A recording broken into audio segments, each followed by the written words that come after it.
Hello everyone, मेरा नाम रिया है और आज हम क्लास 12 की book India people and economy का चैप्टर 6 वाटर रिसोर्सेज पढ़ेंगे। इस बुक के और भी चैप्टर चैनल पे अवेलेबल है और जो आपकी दूसरी बुक है फंडामेंटल्स ऑफ ह्यूमन ज्योग्राफी, उसके भी सारे चैप्टर्स चैनल पे अवेलेबल है, तो आप वो जाके चेक कर सकते हैं। मैं उन सब का लिंक डिस्क्रिप्शन बॉक्स में डाल दूंगी। जैसा कि हम जानते हैं कि अर्थ एक ऐसा प्लैनेट है सोलर सिस्टम में जिसके पास वाटर है तीनों फॉर्म में मतलब सॉलिड फॉर्म में भी वाटर प्रेजेंट है अर्थ में, लिक्विड फॉर्म में भी और गैस की फॉर्म में भी प्रेजेंट है। ये भी हमें पता है कि approximately 71% of earth surface is covered with water. लेकिन जो फ्रेश वाटर है, पानी से तो 71% है, 71% पानी अवेलेबल है धरती पे, बट जो फ्रेश वाटर है, जो पीने लायक या यूज़ करने लायक जो पानी है, वो सिर्फ 3% ही अवेलेबल है। वाटर रिसोर्सेज जो अवेलेबल है वो आप दो टाइप में देख सकते हैं। सबसे पहले है सरफेस वाटर और दूसरा है ग्राउंड वाटर। तो मैंने इसको एक क्वेश्चन के उसमें दिखाया है इस स्लाइड में, ताकि अगर मान लीजिए क्वेश्चन आ जाए तो आपको समझ में आ जाना चाहिए। जो आपके एनसीईआरटी के बुक का क्वेश्चन है, ये वही क्वेश्चन है। Discuss the availability of water resources in the country and factors that determine its spatial distribution. ये आपकी एनसीईआरटी की बुक थर्ड क्वेश्चन का फर्स्ट पॉइंट है, बेसिकली थर्ड क्वेश्चन का फर्स्ट क्वेश्चन है। इसका आंसर क्या होगा? Surface water and ground water. तो सबसे पहले हम देख लेते हैं कि सरफेस वाटर और ग्राउंड वाटर है क्या। तो जैसे कि इसमें लिखा हुआ है सरफेस वाटर। तो सरफेस वाटर क्या होता है? जो वाटर आपको ऊपर दिखता है, जैसे कि किस फॉर्म में दिखता है, जैसे कि रिवर हो गया, लेक हो गया, पॉन्ड्स हो गया, टैंक हो गया, जो अर्थ की सरफेस पे मिलेगा आपको, वो होता है सरफेस वाटर। फिर है ग्राउंड वाटर। तो ग्राउंड के अंदर का जो पानी है वो है ग्राउंड वाटर। सरफेस वाटर आप ऐसे कह सकते हो जो सरफेस पर है अर्थ के, ठीक है, और ग्राउंड वाटर तो जो अंदर है, ज़मीन के अंदर जो पानी है, उसे कहेंगे हम ग्राउंड वाटर। अब हम सरफेस वाटर के बारे में पढ़ेंगे। सबसे पहले तो यही है, there are 4 major source of water. सबसे पहले है lake, river, lake, ponds and tanks. In the country there are about 10,360 rivers. ये जो नंबर्स हैं, फिगर्स आपको याद करनी पड़ेगी। And there tributaries longer than 1.6 kilometre each. Tributary मतलब किसी बड़ी नदी के सहायक नदी को ट्रिब्यूटरी कहते हैं। जैसे आपने देखा होगा बड़ी नदी है, उसकी जो सहायक नदियाँ होती हैं, उसको ट्रिब्यूटरी कहते हैं। रिवर्स की जो ट्रिब्यूटरीज होती हैं उनकी लेंथ कितनी होती है? They are longer than 1.6 kilometre each. The mean annual flow in all the river basins in India is estimated to be 1,869 cubic kilometer. Due to topographical and hydrological and other constraint, only about 690 cubic kilometer, जो कि है 32% of the available surface water can be utilized. अब ये एक word आया topographical and hydrological. इस word का मतलब क्या होता है? टोपोग्राफिकल, अब जैसे कि हम जानते ही हैं कि हर जगह सेम तो नहीं है, यानी कि कहीं पे पहाड़ है, कहीं पे बहुत ज़्यादा प्लेन एरिया है, कहीं पे बर्फ़ स्नोफॉल होती है, कहीं पे नहीं होती है, कहीं पे रेगिस्तान है, बिल्कुल है ना, कहीं पे बहुत अच्छी उपजाऊ ज़मीन है। टोपोग्राफिकल फैक्टर और हाइड्रोलॉजिकल फैक्टर, यानी कि कहीं पे पानी है, कहीं पे पानी इतना अच्छा अवेलेबल नहीं है। इन दो फैक्टर्स की वजह से और बाकी अदर रीजंस की वजह से 32% अवेलेबल सरफेस वाटर ही यूज़ किया जा सकता है। The Ganga, Brahmaputra and Indus river, these river account 60% of total water resources in India. यानी कि जो 3 इम्पॉर्टेंट रिवर्स हैं, ये ही अकेले 60% अकाउंट करती हैं of the total water resources in India. India की बात हो रही है यहाँ पे। तो अभी हमने सरफेस वाटर का पढ़ा था, अब हम ग्राउंड वाटर का पढ़ेंगे। और जो पहला क्वेश्चन हमने डिस्कस किया था, ये दो जो स्लाइड हैं, इन 2 स्लाइड्स के आप स्क्रीनशॉट ले सकते हैं, क्योंकि ये दोनों स्लाइड्स ही उस आंसर्स में आएंगी। ग्राउंड वाटर, जैसे कि मैंने बोला कि ज़मीन के अंदर का पानी को ग्राउंड वाटर कहते हैं। हमारी कंट्री में ग्राउंड वाटर अवेलेबल है 432 cubic kilometer. The level of groundwater utilization is high in river basin lying in northwestern region and parts of South India. The ground water utilisation is very high in the states of Punjab, Haryana, Rajasthan and Tamil Nadu. सबसे ज़्यादा high कौन से states में है? Punjab, Haryana, Rajasthan and Tamil Nadu. PHRT। आप इसको आगे पीछे भी कर सकते हो अपने कोई अकॉर्डिंग, अगर आपके घर पे कोई नाम बनता है ऐसे कुछ भी करके आप इसको आगे पीछे कर सकते हो। उसके बाद है states like Chandigarh, Orissa, Kerala utilise motion of ground water. So कौन से ऐसे स्टेट्स हैं? सिर्फ 3 ही स्टेट्स हैं यहाँ पे, छत्तीसगढ़ हो गया, उड़ीसा एंड केरला। COK ऐसे स्टेट्स हैं जो बहुत छोटा स्मॉल प्रोपोर्शन ग्राउंड वाटर का यूज़ करते हैं। C से छत्तीसगढ़, O से उड़ीसा और K से Kerala. States like Gujarat, Uttar Pradesh, spelling गलत लिखी है यहाँ पे गलती से, बिहार, त्रिपुरा, महाराष्ट्र, ये यूटिलाइज करते हैं मॉडरेट रेट पे, यानी कि ना ज़्यादा कम ना बहुत ज़्यादा ना बहुत ज़्यादा कम, ठीक है, मॉडरेट उस पर यूज़ करते हैं ये ग्राउंड वाटर को। The states like Kerala, Orissa, west Bengal have vast surface area resources in lagoons and lake. जो स्टेट्स हैं जैसे कि केरला, उड़ीसा, वेस्ट बंगाल, इनके पास बहुत ज़्यादा सरफेस वाटर अवेलेबल है लगून्स और लेक्स में। लगून्स यानी कि जो वाटर बॉडी है वो मेन सी से अलग हो जाती है, जैसे कि आपको पिक्चर में दिखाई दे रहा है।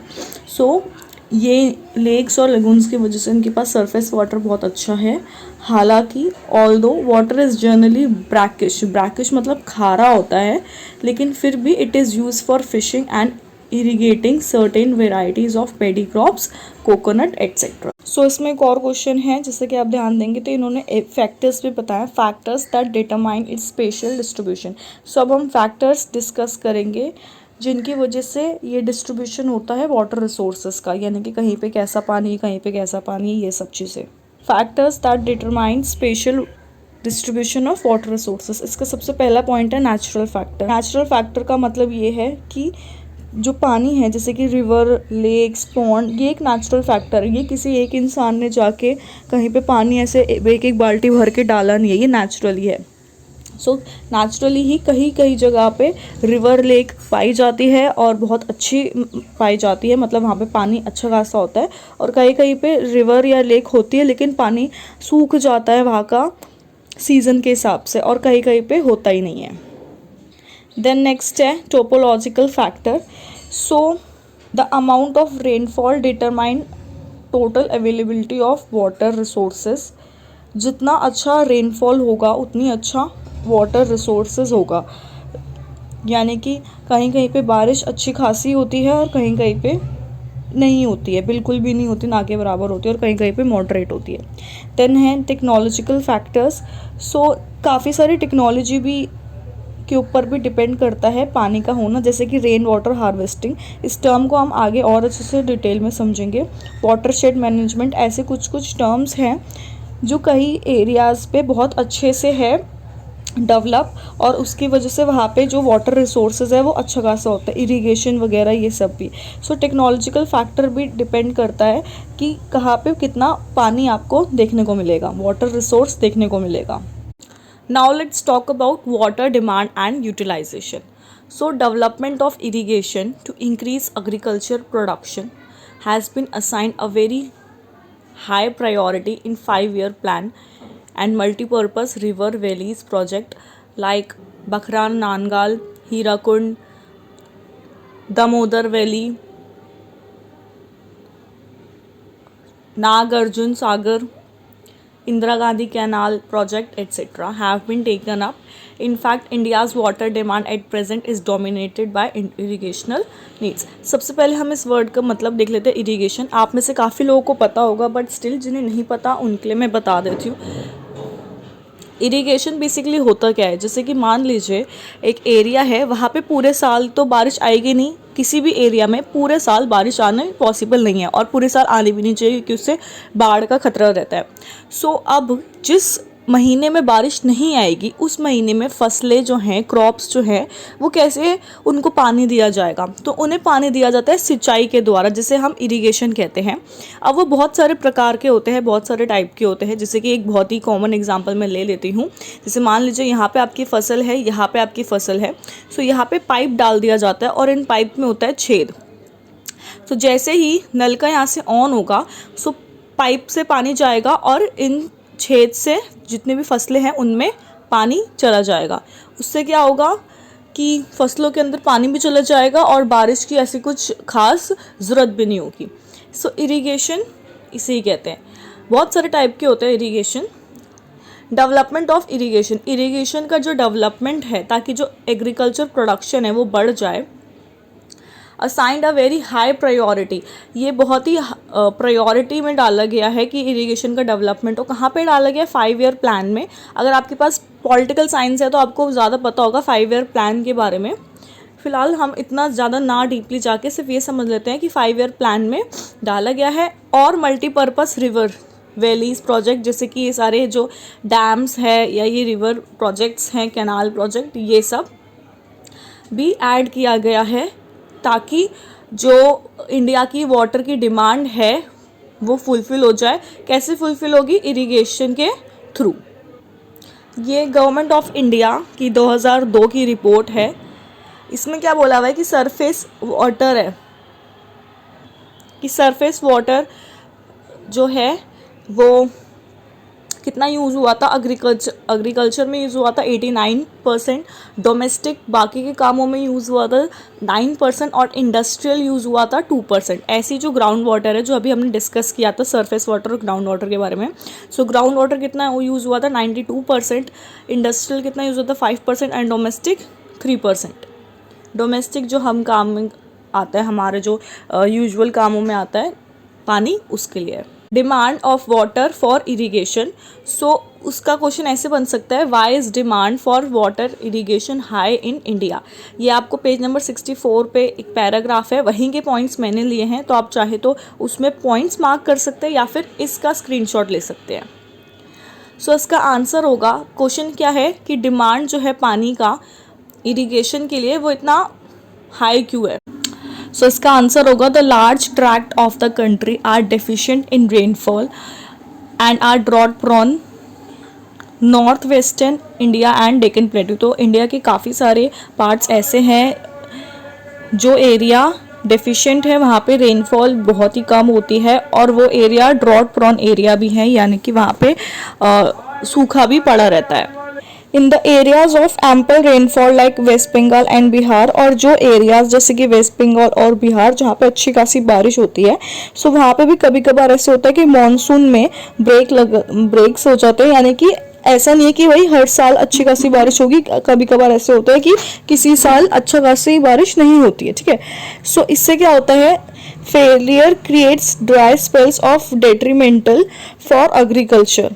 Water need of certain crops such as rice, sugarcane, jute is high, which can be met only through irrigation. So कुछ crops ऐसे हैं जिसमें पानी की बहुत ज़्यादा ज़रूरत होती है, जैसे कि राइस, शुगरकेन, जूट, ये सारी क्रॉप्स में पानी की बहुत ज़्यादा ज़रूरत होती है। सो ये पानी सिर्फ इरीगेशन के थ्रू ही अच्छे फुलफिल कर सकता है नीड। नेक्स्ट है, use of HYV seeds and fertiliser in the field have made irrigation essential. So chemicals का यूज़ करना, फर्टिलाइज़र का यूज़ करना, इसकी वजह से इरीगेशन बहुत ज़रूरी हो चुका है फसलों के लिए। और multiple cropping are also required good irrigation. अब मल्टीपल क्रॉपिंग क्या होती है? सो जैसे कि मान लीजिए यहाँ पे कोई भी क्रॉप है A, यहाँ पे क्रॉप है B, यहाँ पे C, फिर दोबारा A। सो ऐसे मल्टीपल एक ही फील्ड में बहुत सारी क्रॉप्स उगाई जा सकती है, जैसे A हो गई, फिर इस तरफ B, फिर C, A, फिर दोबारा B, ऐसे करके, तो that is multiple cropping. So multiple cropping के लिए भी अच्छा खासा इरीगेशन की बहुत ज़रूरत पड़ती है। देन नेक्स्ट क्वेश्चन है, we should reduce use of ground water, explain this statement with the help of example. ऐसे आपको पेपर में बहुत देखने को मिलेंगे, कोई भी एक स्टेटमेंट दे देंगे उठा के बुक की और फिर बोलेंगे कि एक्सप्लेन करो इस स्टेटमेंट को with the help of example. So ये आपके पेज नंबर 65 पे मिल जाएगा, नीचे एक पैराग्राफ है, ये उसी का पैराग्राफ है। The over use of ground water resources has led decline in ground water table in these states। काफ़ी स्टेट्स हैं जैसे कि गुजरात, राजस्थान, मध्य प्रदेश, महाराष्ट्र, उत्तर प्रदेश, ये सारे जो स्टेट्स हैं इनकी वजह से ग्राउंड वाटर टेबल जो है उसमें डिक्लाइन आया, वो कम हो गया, मतलब बेसिकली ग्राउंड वाटर जो है वो कम हो गया। In fact over withdrawal in some states like Rajasthan, Maharashtra has increase fluoride concentration in ground water. So Rajasthan और महाराष्ट्र स्टेट्स में एक्स्ट्रा यूज़ करने की वजह से जो ग्राउंड वाटर है वहाँ पे फ्लोराइड कंसंट्रेशन पाया गया है, और इससे क्या होता है, it led to increase in concentration of arsenic in parts of West Bengal and Bihar. So that's why ground water को कम से कम यूज़ करना चाहिए। सो नेक्स्ट है डिटोराइजेशन ऑफ वाटर क्वालिटी, यानी कि जो वाटर की क्वालिटी है उसमें वो बेकार कैसे हो रही है, इस पैराग्राफ में हम वो पढ़ेंगे। Water quality refers, water quality basically होता क्या है, वाटर क्वालिटी होता है प्योरीफाई ऑफ वाटर और water without unwanted foreign substances, पानी बिल्कुल शुद्ध पानी बेसिकली प्योरिटी ऑफ वाटर और water without unwanted foreign substances. Water get polluted, अब पानी कैसे पॉल्यूटेड होता है, वो होता है पॉल्यूटेड बाय फॉरेन मैटर्स जैसे कि micro organism, chemical, industrial and other waste. Such matter deteriorate the quality of water and render it unfit for human use। ये सारे जो एग्जाम्पल है micro organism, chemical, industrial waste, ये सारे जो है ये बना देते हैं पानी की क्वालिटी को बहुत बेकार कर देते हैं और अनफिट कर देते हैं for human use. When toxic substances, जहरीले सब्सटेंस जो हैं वो एंटर होते हैं पानी में, जैसे कि लेक, स्ट्रीम्स, रिवर, ओशन और बाकी वाटर बॉडीज़ में, सो दे गेट डिजॉल्व और lie suspended in water. This result in pollution of water, quality of water deteriorates affecting aquatic system, और इससे जो एक्वाटिक सिस्टम है यानी कि जो मछलियाँ वगैरह है पानी के अंदर पे जो लाइफ है, जो जीवन है, वो भी उस पर बहुत फ़र्क पड़ता है। समटाइम दीज पॉल्यूटेंट यानी कि जो टॉक्सिक सब्सटेंस है ये अंदर चले जाते हैं, मतलब पानी के अंदर बिल्कुल अंदर चले जाते हैं और ग्राउंड वाटर पे भी पॉल्यूट कर देते हैं। गंगा और यमुना जो है वो बहुत कॉमन एग्जाम्पल हैं, ये दो रिवर हैं जो हाईली पॉल्यूटेड रिवर है कंट्री की। और जैसे इंडस्ट्रियल वेस्ट का मैं आपको बता रही थी कि जैसे मान लीजिए यहाँ पे इंडस्ट्री है, यहाँ पे एक नदी जा रही है कोई सी भी, और ये इंडस्ट्री केमिकल इंडस्ट्री, राइट। सो यहाँ पे नीचे मान लीजिए ये लोग डस्ट, कूड़ा, जो भी केमिकल्स है वो वेस्ट फेंकते हैं, सो अंदर ही अंदर, ज़मीन के अंदर ही अंदर ये पानी से मिल जाते हैं, और ऐसे जो हमारा मेन रिवर है वो पॉल्यूट हो जाती है। Now we will talk about water conservation and management, like how can we conserve water और how can we manage water। तो सबसे पहले है development of water saving technologies and method, उसमें आ जाता है watershed management और rain water harvesting जो भी हम पढ़ेंगे। सो इनके through development of water saving and technologies के through we can conserve water. Then next है there is need to encourage watershed development, rain water harvesting जो अभी हमने करना है, and water recycle and reuse, पानी को रिसाइकल एंड रीयूज़। तो वो कैसे हो सकता है, जैसे कि मान लीजिए अर्बन एरियाज़ में, शहर के एरियाज़ में जो पानी यूज़ होता है फॉर वॉशिंग यूटेंसिल्स, बर्तन धोने के लिए, वो पानी यूज़ किया जा सकता है गार्डनिंग में। एंड और जो पानी व्हीकल्स यानी कि गाड़ियों को साफ़ करने के लिए यूज़ होता है वो भी यूज़ किया जा सकता है गार्डनिंग में। सो ऐसे पानी को रिसाइकिल और रीयूज़ भी कर सकते हैं। सो नेक्स्ट है प्रिवेंशन ऑफ वाटर पॉल्यूशन, कि वाटर पॉल्यूशन जो हो रहा है उसको रोकना क्यों ज़रूरी है। तो सबसे पहले जो आपके सामने पिक्चर आ रही है आप उसे देखकर ही अंदाज़ा लगा सकते हैं कि वाटर पॉल्यूशन जो हो रहा है उसे रोकना क्यों ज़रूरी है, राइट। सो अब आप लिखेंगे क्या, the central pollution control board, CPCB, इसकी फुल फॉर्म 1 मार्क में भी आ सकती है, in collaboration with state pollution control board. एक तो सेंट्रल है और एक स्टेट है, स्टेट पॉल्यूशन कंट्रोल बोर्ड है, ठीक है, 2 बोर्ड हैं ये। Has been monitoring water quality of natural aquatic resource at 507 stations. The Yamuna river जो है, Yamuna river is the most polluted river in the country between Delhi and Etawah. Others every, बाकी जो polluted reverse हैं इनके नाम आपको याद करने पड़ेंगे, साबरमती एट अहमदाबाद, गोमती एट लखनऊ, और भी सारी रिवर्स हैं जो आपके पेज नंबर मिल जाएंगे आपको बुक के पेज नंबर 66 पे। सो आप वो लर्न कर सकते हैं, ये जो रिवर्स हैं ये इंपॉर्टेंट रिवर्स हैं। फिर बोला गया है the legislative provision such as water prevention and control of pollution act 1974 and Environmental Protection Act 1986 have not been implemented effectively. सो ये कुछ एक्ट्स है जो कि अच्छी तरीके से इम्प्लीमेंट मतलब लागू, सो अच्छी तरीके से लागू नहीं हो पाए थे. The result is that in 1997 251 polluting industries were located, और इसके रिजल्ट में 1997 में करीब 251 इंडस्ट्रीज़ जो है जो पॉल्यूट करती हैं वैसी इंडस्ट्रीज़ बन गई थी. कहाँ पे? रिवर और लेक के पास में. द वाटर सीज एक्ट 1977 मेंट, इसका मतलब क्या था? वाटर सीज एक्ट में क्या था? इसका मतलब है reduce pollution has also made marginal impact. Talk about rain water harvesting. So rain water harvesting है क्या? रेन वाटर हार्वेस्टिंग एक मेथड है ताकि जो बारिश का पानी है वो कैप्चर किया जाए, वो स्टोर किया जाता है ताकि हम उसे बाद में यूज़ कर पाए, और इससे जो ग्राउंड वाटर है वो भी अच्छा हो जाता है, वो भी रिचार्ज हो जाता है. जैसे कि आपको फिगर में दिखाई दे रहा होगा, ऊपर से पानी गिर रहा है और फिर उसको पाइप्स के थ्रू सेव किया जा रहा है.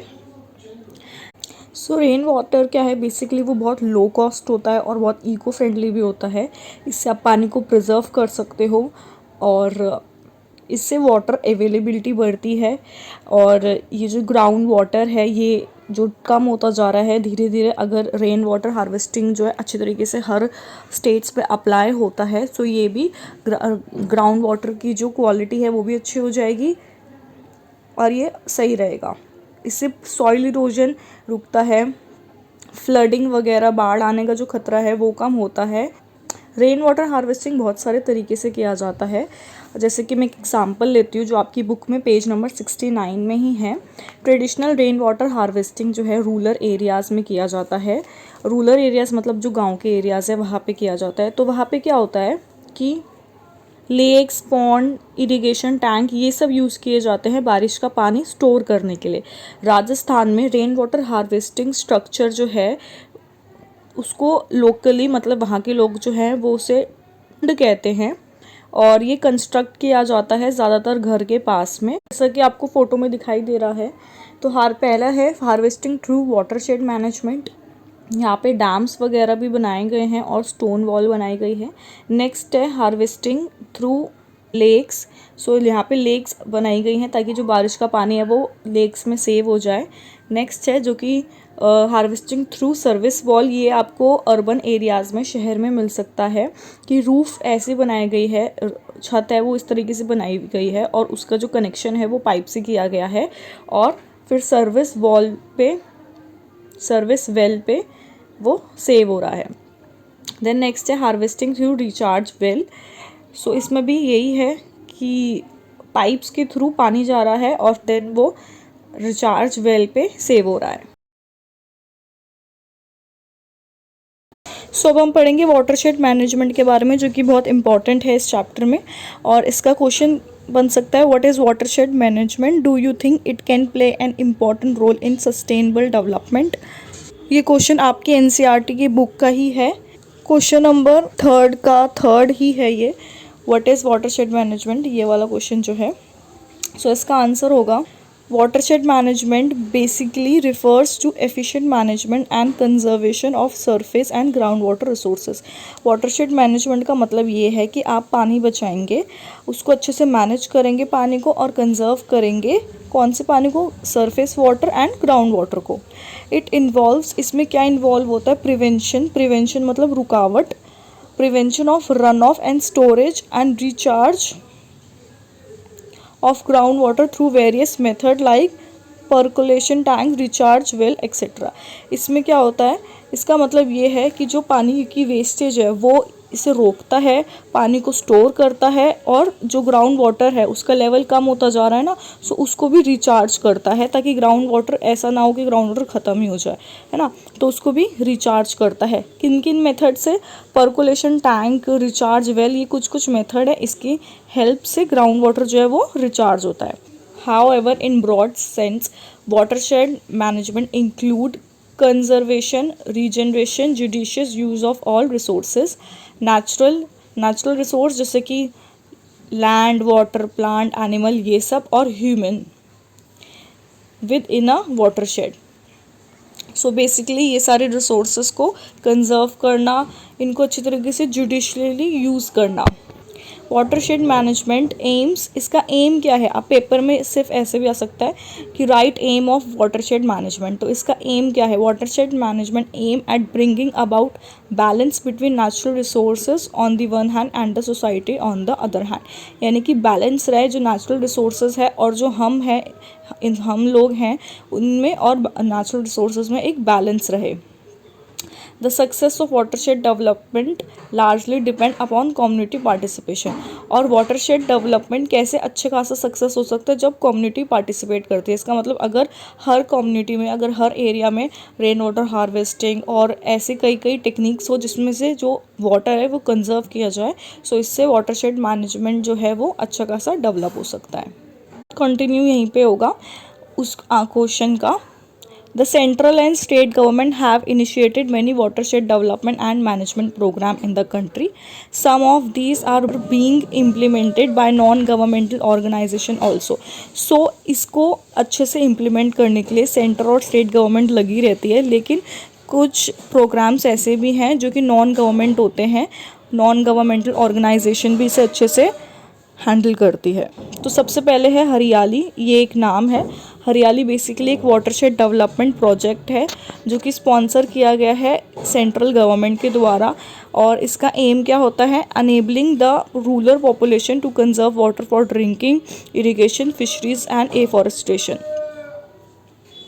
इसका मेन एम ये होता है कि जो रूरल पॉपुलेशन है, गाँव के लोग हैं, वो पानी को बचाएं पीने के लिए, इरिगेशन के लिए, फिशरीज़ के लिए और एफॉरेस्टेशन करें। The project is being executed by gram panchayat with peoples participation. और ये जो प्रोजेक्ट है हरियाली, ये गांव के लोग करते हैं, तो डेफिनेटली ये जो एग्जीक्यूट कौन करेगा? ग्राम पंचायत के लोग, with the help of people participation. Next है 3 है, अभी हमने हरियाली पढ़ लिया, अब हम पढ़ेंगे नीरू मीरू, जिसका मतलब है वाटर एंड यू। ये प्रोग्राम आंध्र प्रदेश में इनिशिएट किया गया था। फिर थर्ड है आरवरी पानी संसद, जो कि अलवर राजस्थान में है, वहाँ पे इनिशिएट हुआ था। Have taken up construction of various water harvesting structure such as percolation tank, dug out, pond, check dam through people's participation. So ये चीज़ें कंस्ट्रक्ट की गई थी इस प्लान के अंदर ताकि जो पानी है उसको कंजर्व किया जा सके।